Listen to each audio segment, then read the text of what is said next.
Hello, xin chào quý vị nhá. Đến thời điểm hiện tại thì chắc hẳn là quý vị đã được nghỉ Tết hết rồi nhỉ. Đây, em còn nhiều việc lắm. Đến tận bây giờ chưa có thời gian nghỉ ngơi đây. Đó. Đến hôm nay vẫn phải làm đây. Giờ thì chắc là quý vị nghỉ hết rồi đúng không? Đến giờ em vẫn còn chưa được nghỉ. Hôm nay đã 28 Tết rồi còn chưa đi sắm Tết các kiểu. Chắc giờ này quý vị nghỉ hết rồi đúng không?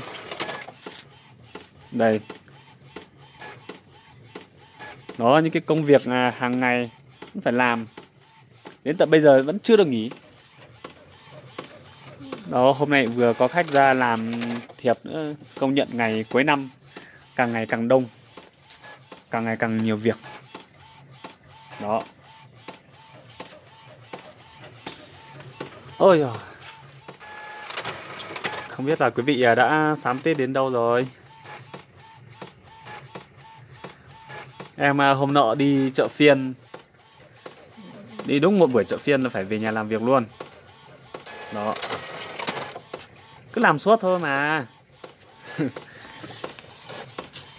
Công việc nhiều lắm. Ở trong cái kênh này của em vừa đăng một cái clip đi chợ xong là em thấy con lợn hơn 3 tạ đấy. Không biết là quý vị đã xem chưa? To kinh khủng và răng nanh hơn một cái ngón tay rồi.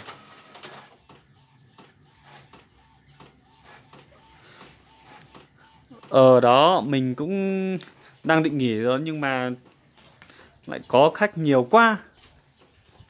Tết đến nơi rồi. Mình cũng muốn đi sắm sửa một tí nhưng mà chả có thời gian đâu các bạn ạ. Đó, đây là một chút cái khung cảnh cái quê hương của em này. Mình ở Lai Châu bạn ơi. Mình ở Lai Châu nha. Mình ở trên núi thôi mà. Đây. Đó, đằng trước nhà mình đây. Khung cảnh đây. Mấy hôm nay trời nắng rồi.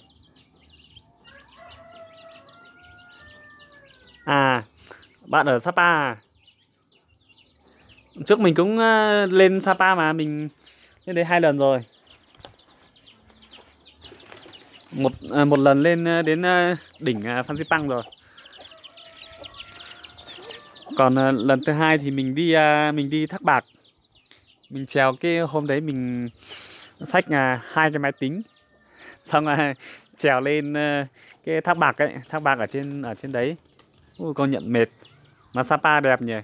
Mình thích nhất là mấy cái dàn su su ấy. Bạn là dao đỏ Sapa à? Ồ, mình là Giao Khâu ở Lai Châu đây. Hôm nào có dịp thì mời bạn là Triển Chiêu về đây chơi nhá. Mình là ở trên Sinh Hồ Lai Châu nhá bạn nhá. Khi nào có dịp thì mời bạn ghé lên chỗ mình. Mình là người Giao Khâu. Đó. Không biết là bạn ở đấy là có nhiều người Giao. Có nhiều người Giao nhỉ? Ở Sapa ấy. Mình có ông anh ở bên Bảo Thắng.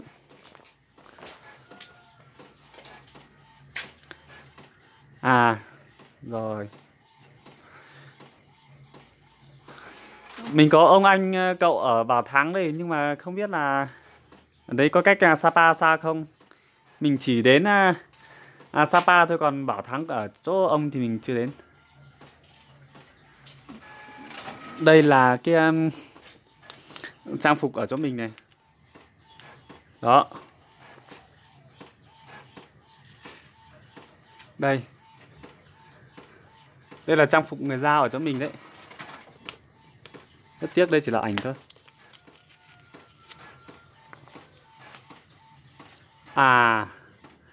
Đó đây. Đây là một số những cái ảnh.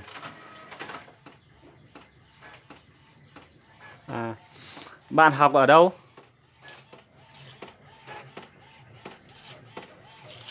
Bạn Triển Chiêu học ở đâu nhỉ?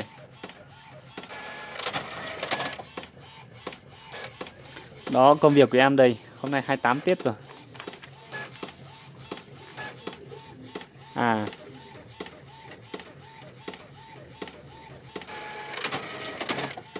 Ở Lào Cai thì mình có mấy anh em học y ở bên đấy đây. Cũng tương đối đông đấy, có mấy anh em, mấy ông bạn ấy. Còn mình thì mình không học. Còn mấy ông bạn thì học bên hình như là trung cấp y Lào Cai hay sao ấy.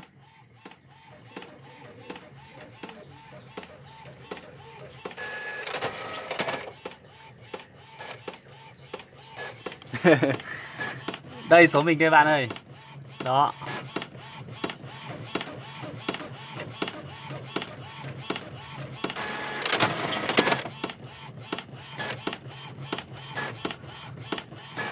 Ồ, xin cảm ơn mọi người nha.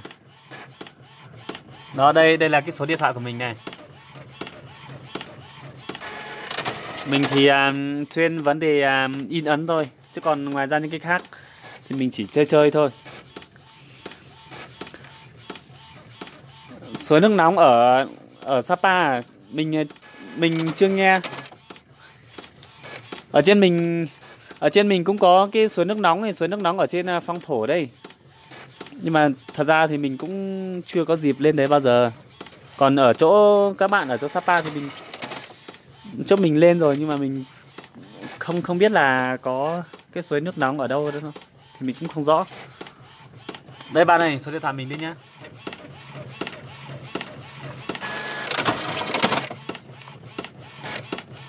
Đó. Còn mình thì chủ yếu mình ở nhà là chính thôi. Đây là công việc mình này. Nhớ ra hôm nay thứ ba đi chơi rồi. Nhưng mà khách là cứ gọi xong bảo làm thiệp cưới qua Tết là mình 01644 á, 586 916 bạn nhé. Đó. Đây làm thiệp cưới, thiệp mời này. Em vừa làm hôm trước làm 5 nhà cơ. Làm 5 nhà, hôm nay lại làm thêm 2 nhà nữa. Hôm nay định đi chơi rồi. Mấy anh em đấy, mấy anh em ở trong bản này, đây là cái bản em này. Mấy anh em ở trong bản họ mổ lợn kêu oanh từ sáng đến giờ, nhưng mà mình thì lại không có thời gian đi. Đó. Chào bạn yêu miền Việt Nam nhá. Đó, tại vì không có thời gian đấy, nên là không thể đi uống rượu được rồi. Nhưng mà chắc là làm hết hôm nay thì mình nghỉ thôi.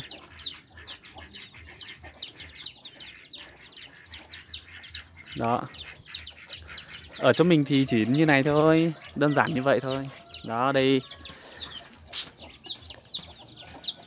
là cái khung cảnh ở nhà mình này.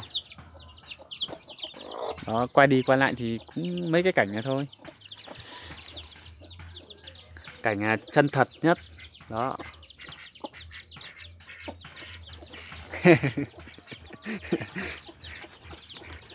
Đó.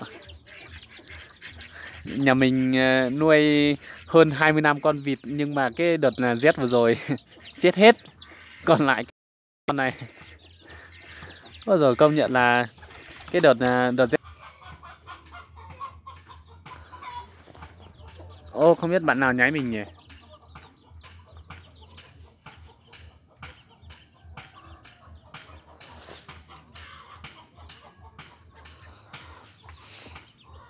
Rồi, ok. Cảm ơn bạn nha, yêu miền Việt Nam nha. Hôm nào rồi. Rồi còn có gì bạn nhắn tin vào cho mình nhá, bạn nhắn tin vào cho mình xong là tên tuổi như nào, nhắn tin mình để mình lưu lại, hôm nào có dịp mình lên đấy chơi. Tại vì mình cũng rất thích đi đâu đó, đặc biệt là ở Sapa nói riêng, mà ở Lào Cai ấy. Lào Cai mình Có ông anh cậu ở đấy ở chỗ Bảo Thắng thì không biết là Bảo Thắng có cách đấy xa không? Mình lại chưa đi đấy bao giờ. Sapa thì mình có đi mấy lần rồi. Mình ở Sinh Hồ nhá, có dịp thì mong các bạn ra mình chơi. Ở chỗ mình thì có cái núi Đá Ô này, có động ông Tiên, hang động Phu Sam Cáp ở Lai Châu này.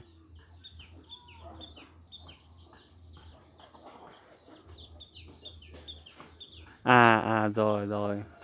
Rồi, cảm ơn hai bạn nha. Mình cũng rất mong là sẽ được gặp mọi người. Thật ra thì có một số bạn là như bạn là yêu miền Việt Nam này, bạn yêu miền Việt Nam thì cũng mình cũng hay chơi YouTube nhỉ, cũng gọi là hay ủng hộ nhau, thì cũng được biết nhau. Chào bạn Vân Khang hay là gì nhỉ? Đó. Hôm nay chắc là hôm nay là buổi cuối cùng mình livestream tí. Tại vì hôm nay có công việc. Nhớ ra là hôm nay mình nghỉ rồi đấy. Đó, đây là khung cảnh cái căn nhà của người Dao này. Đó, đây là khung cảnh căn nhà của người Dao mà của người Dao nói chung đấy, và của gia đình em nói riêng đó. Đó. Đây. Đó, căn nhà người Dao ở trên Sinh Hồ bọn em thì hầu như là nhà nào cũng phải có những cái câu đối như này này. Câu đối treo tường này, treo để bàn thờ này. Đó. Có một số bạn có thể là theo đạo thì mình xin phép mình không được nói nhé. Nó còn mình thì mình là không phải theo đạo. Cho nên là nhà mình vẫn còn lưu giữ được những cái nhất là truyền thống của ngày xưa ông cha ta để lại đấy. Đó. Cái này từ năm ngoái rồi, mấy nữa mình sẽ đổi lại. Mình thay lại mấy cái câu đối này. Đó.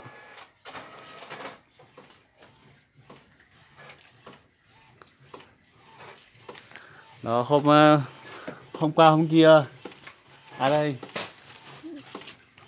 khoe mọi người tí. Đây là hôm nay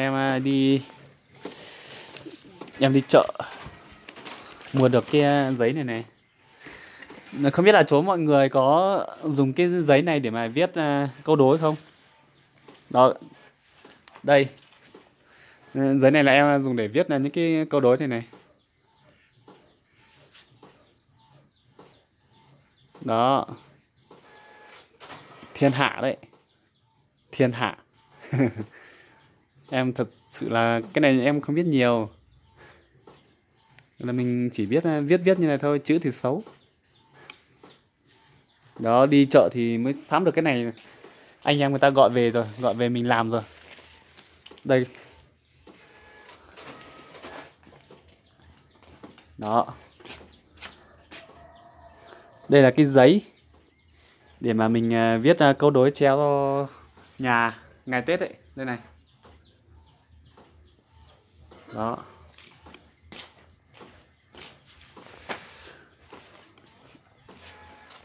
Ơi giời.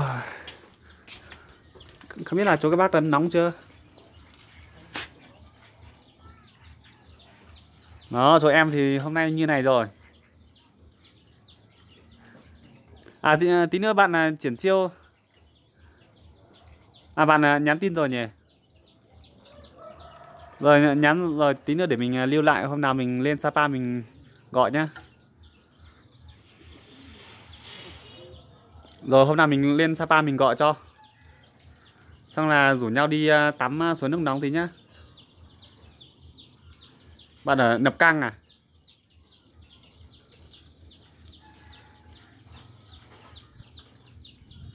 Rồi hôm nào mình đến đấy mình điện.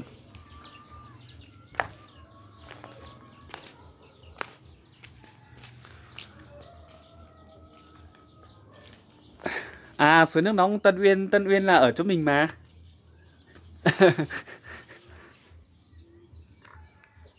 Rồi rồi rồi. Suối nước nóng ở Tân Uyên, Nậm Cang Sapa. Ngày xưa Tân Uyên, Than Uyên là của tỉnh Lào Cai mà nhỉ. Xong về sau tách ra, nó lại sáp nhập vào viện ở Lai Châu mình ấy. Đúng rồi. Rồi ok, hôm nào có dịp thì gặp nhau nhá, bạn Triển Chiêu. Ở chỗ mình cách phải hơn 100 cây số đấy. Ở chỗ mình cách Tân Uyên phải hơn 100 cây số. Tân Uyên thì nói chung là mình cũng đúng rồi, mình ở Sinh Hồ mà. Từ Sinh Hồ đi ra Lai Châu đã khoảng 60, gần 60 cây rồi. Đó, cho nên là từ Lai Châu đi ra Tân Uyên thì cũng khá xa đấy. Nhưng mà không sao, vẫn đi được. Đi hơn tiếng đồng hồ chạy xe thôi mà. Ở chỗ mình, từ chỗ mình ra Lai Châu thì khoảng tiếng rưỡi. Khoảng 1 tiếng rưỡi thì đến nơi.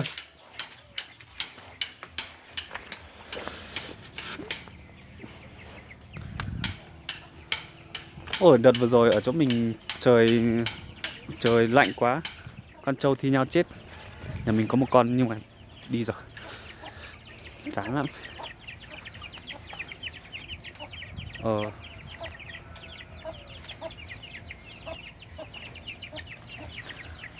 Đó.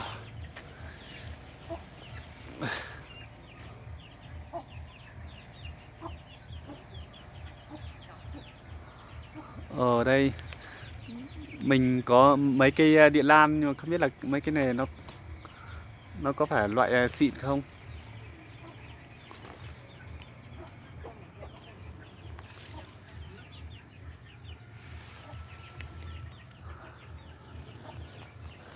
À, vợ mình thì đi làm. Hôm nay đi làm hết, hôm nay thì vợ mình mới được nghỉ. Vợ mình làm bên y tế.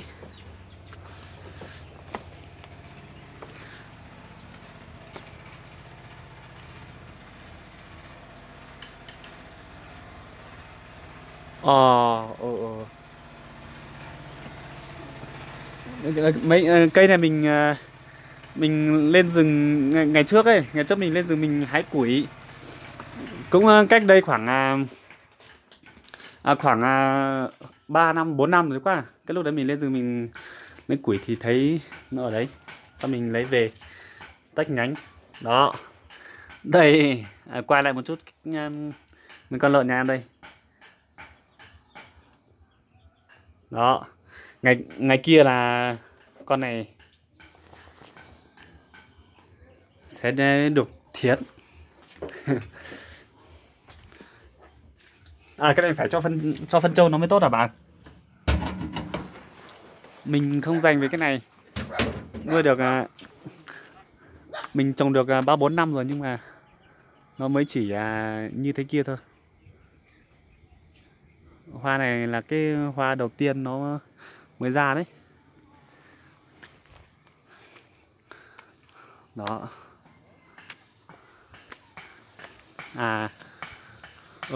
Cảm ơn bạn nhé.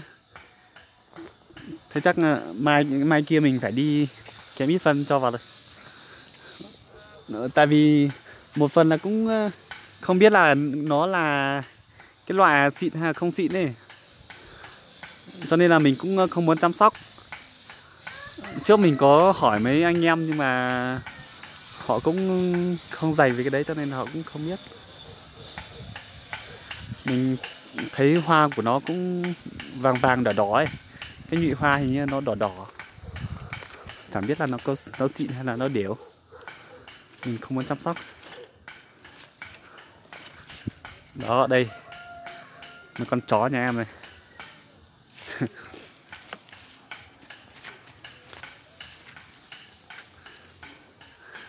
Đợt vừa rồi ở Sapa là có tuyết đấy nhỉ. Ở Sinh Hồ em thì được mệnh danh là cái Sapa thứ hai đấy. Nhưng mà năm ngoái năm kia thì vẫn có tuyết rơi, nhưng mà năm nay không có.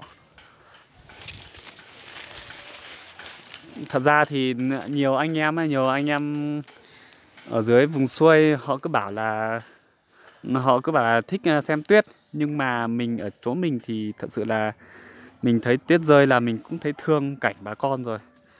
Năm nay nhà mình cũng có một con trâu, cái đợt rét vừa rồi nó cũng đi mất. Không phải là mình không dùng cái biện pháp để mà chống rét cho nó đâu, mình vẫn chùm chăn cho nó đấy. Nhưng mà nó vẫn đi tại vì lạnh quá. Đấy, trước mình có mấy ông bạn ở dưới Nam Định. Họ chưa được nhìn thấy tuyết bao giờ ấy, xong là họ cứ gọi điện lên hỏi xem mình bao giờ có tuyết thì họ lên chơi hay tiện thể lên thăm mình luôn. Nhưng mà mình thì thật sự mình lại không thích cho lắm. Anh em cái con trâu là đầu cơ nghiệp của mình, người nông dân mình thì một số người thích xem tuyết này nọ các kiểu. Còn mình thì chỉ thấy thương thôi.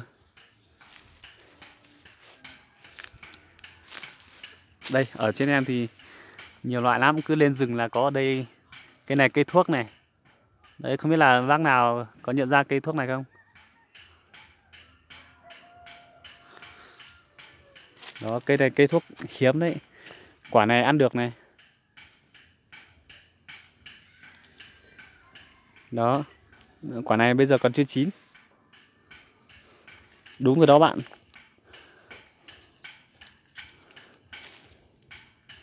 Đó, quả này thì ngày xưa hồi trẻ con ấy mình hay lên trên này lấy cái này chín thì nó đen đen cơ. Nó đen đen đỏ đỏ ấy, màu tím tím. Ăn nó hay chát chát, nhưng mà mình thích, trẻ con mà. Cái này chắc cũng chỉ có anh em ở trên bản như kiểu anh em mình thì mới biết thôi nhỉ, còn ở dưới xuôi thì chắc là anh em không biết về cây này. Cây này có một cái công dụng rất là lớn. Đây này, màu vàng. Đó. Đây, vừa nay em làm máy in mực tràn ra. Đó. Hôm qua gia đình đun thuốc tắm, đang định quay cái clip để mà giới thiệu cái thuốc tắm của anh em người dân tộc Dao chúng mình ấy. Không biết ở chỗ bạn Triển Chiêu thì ở Sapa thì nó cũng nổi tiếng rồi nhỉ, cũng giống như ở Sinh Hồ mình ấy. Cái thuốc tắm của người Dao Đỏ ấy, mình thì mình không phải là người Dao Đỏ, mình là người Dao Khâu, nhưng mà ở chỗ mình vẫn có rất là nhiều những cái loại thuốc đấy. Mình muốn hôm qua mình định quay lại để mà giới thiệu cho anh em, nhưng mà mình công việc bận quá. Xong là khi mà mình chuẩn bị đi quay thì ở gia đình mình đã gọi là đã đun sẵn rồi, nên là thôi không quay nữa, tiếc lắm. Đấy, vừa nãy là một cây thuốc nhá. Có bạn ơi, cái Facebook của mình là Sơn La Thiệp Cưới này. Tại vì mình chỉ là chuyên về in ấn, cho nên là cái Facebook của mình cũng đặt tên theo như thế luôn. Đó, của mình là Sơn La Thiệp Cưới nhá. Hoặc là bạn cứ tìm theo cái số điện thoại vừa rồi ấy, sẽ có cái tên của mình, sẽ tìm thấy cái nick Facebook của mình. Đây cũng là một cái loại cây thuốc này. Đó, đây cũng là một cái loại cây thuốc để mà mình đun nước tắm này. Đây hôm qua vừa chặt xong này. Đó.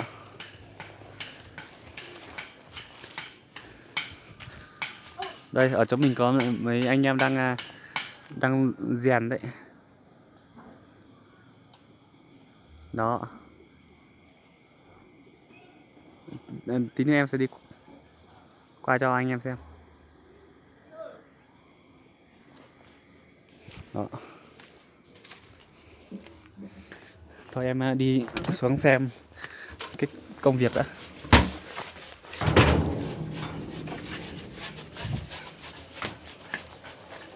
Đây, đơn giản như này thôi.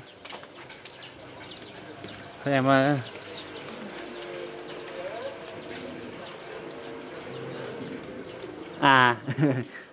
cái này mình cũng không rõ bạn ạ.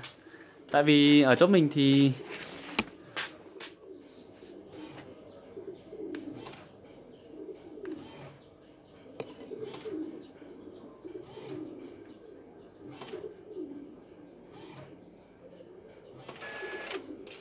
đó.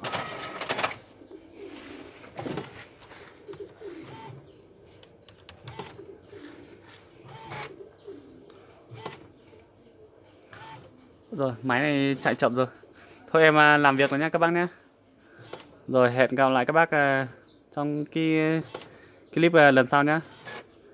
Cảm ơn mọi người, cảm ơn bạn Triển Chiêu nhé. Hôm nào có dịp thì mình nhất định mình lên Sapa mình sẽ gọi cho bạn. Giờ mình làm việc một tí đã. Tại vì chiều nay là khách cũng ra lấy rồi, cho nên mình phải làm đây này. Một đống. Còn ở trong tủ này nữa cơ. Đó. Đây, thiệp cưới các loại rất là nhiều. Còn bạn liên hệ với mình thì ở chỗ cái thiệp cưới Sunlight nhé, mình cái nick Facebook của mình là thiệp cưới Sunlight này. Đó. Rồi, cảm ơn bạn nha.